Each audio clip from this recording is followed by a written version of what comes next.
किराए ते रहण वाले गैर मर्द दे नाल मकान मालक नूं लोकां ने पकड़िया रंगे हत्थीं। इस कहानी दे विच नसीबो एक पात्र है जिसका असलीयत दे नाल कोई लैण देण नहीं है। नसीबो दे पति दी 5 कुछ साल पहला मौत हो चुकी सी। घर दे विच बहुत वधिया माहौल सी, लेकिन अचानक उस अकाल पुरख नूं यही मंजूर सी कि उसका पति उस तों खो लिया। वक्त गुजरदा गया, एक बेटा ते बेटी है और वक्त दे नाल बेटा बेटी भी जवान हो गए। चलो खैर जिंदगी गुजरदी गई, लेकिन बेटे दे बाहर जाण तो बाद बेटी होस्टल पढ़न लग गई ते घर विच नसीबो इकल्ली सी। दुखां दा पहाड़ उसके सिर ते टुट के गिर गया सी। उसनूं समझ नहीं सी आ रही कि आखिर की करा। उम्र भी ज्यादा नहीं सी, मकान इन्ना वड्डा सी कि कुछ भी सोचा जा सकता है।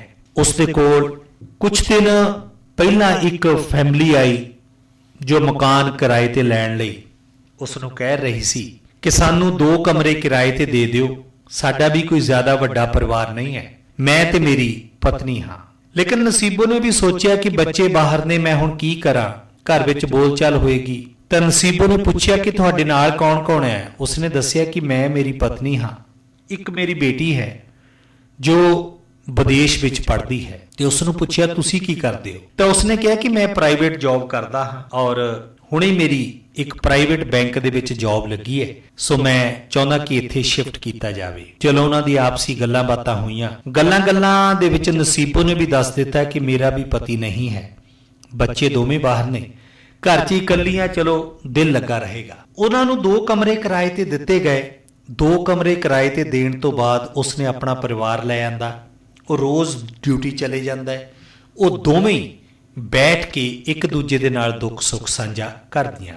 किते ना किते उस मर्द दी ते उस औरत दी, नसीबो दी जिहड़ी सांझ है वो किते ना किते विचारां दी पै गई। और जदों सांझ इस कदर विचारां दी पै गई ते नसीबो बैंक दे विच आउण जाण उहदा शुरू हो गया।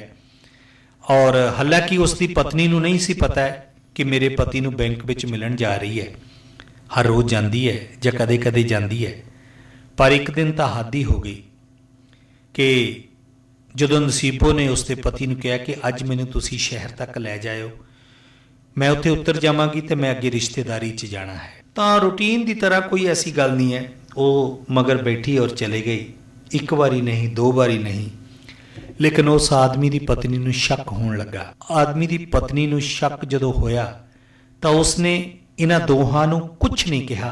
उसने अपने पति नूं कहा कि मैं 2-4 दिन बाहर जाना चाहुंदी हाँ रिश्तेदारां दे विच, तुसीं मेरे नाल चलो। तां जदों उन्हां दोहां दीयां नज़दीकियां एक दूजे दे नाल वधियां ते पति दे सुभाਅ दे विच चिड़चिड़ापन आ गया सी। वो समझ गई सी और उसने बहाना मारिया कि मैं 2-4 दिन रह के आवां। वो चले गए, पर उसनूं ये नहीं सी पता कि ये सारा नाटक है। उस आदमी की पत्नी दे जाण तो बाद नसीबो दा दिल उसनूं मिलण लई कीता है और उसने दरवाज़ा खोलिया और कमरे विच चले गई। लेकिन उसनूं शायद ये नहीं सी पता है कि मेरी पत्नी गई नहीं बल्कि गुआंढ च बैठी है और कोठे ते बच्चा एक खेड रहा सी और उस बच्चे का सहारा लैके उसकी पत्नी ने उस घर ते नज़र रखी। आखिर उही होया जिसका डर सी। जदों नसीबो अंदर गई तो मगरी कोठे तो टप के वह भी अंदर चले गई। जाके वेख्या दोवें इक्कों बैड ते रंग रलियां मना रहे सी। औरत ने रंगे हत्थीं ही उसनूं पकड़ लिया।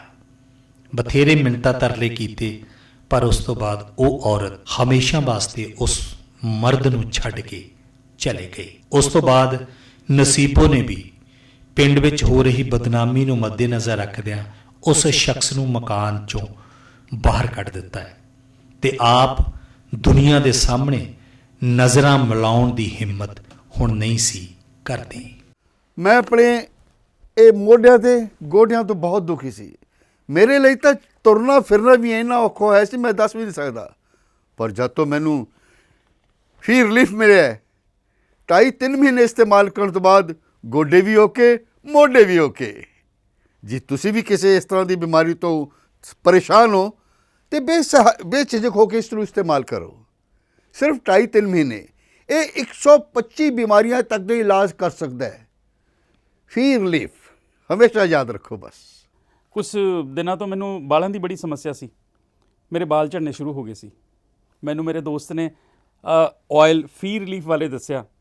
ਮੈਂ ਇਹ ਤੇਲ 3 ਕੁ ਮਹੀਨੇ ਲਾਣਾ ਆਪਣੇ ਸਿਰ ਤੇ ਅਪਲਾਈ ਕੀਤਾ। ਇਹ ਬਿਲਕੁਲ ਆਯੁਰਵੈਦਿਕ ਤੇਲ ਹੈ, ਇਹਦਾ ਕੋਈ ਸਾਈਡ ਇਫੈਕਟ ਨਹੀਂ ਹੈ। ਅਤੇ ਮੇਰੇ ਵਾਲ ਜਿਹੜੇ ਗੰਜਪਣ ਪੈਣਾ ਸ਼ੁਰੂ ਹੋ ਗਿਆ ਸੀ ਉਹ ਦੁਬਾਰਾ ਆਉਣ ਲੱਗ ਗਏ। ਅਤੇ ਮੈਨੂੰ ਤਾਂ ਬੜਾ ਫਾਇਦਾ ਦਿੱਤਾ ਇਸ ਨੇ। ਜੇ ਤੁਹਾਨੂੰ ਵੀ ਕਿਸੇ ਇਸ ਤਰ੍ਹਾਂ ਦੀ ਪ੍ਰੋਬਲਮ ਦਾ ਤੁਸੀਂ ਸਾਹਮਣਾ ਕਰ ਰਹੇ ਹੋ ਤਾਂ ਇਹ ਤੇਲ ਲਾਣਾ ਨਾ ਭੁੱਲੋ। ਕਿਤੇ ਨਾ ਕਿਤੇ ਅਸੀਂ ਆਪਣੇ ਬਾਲਾਂ ਕਰਕੇ ਸ਼ਰਮ ਫੀਲ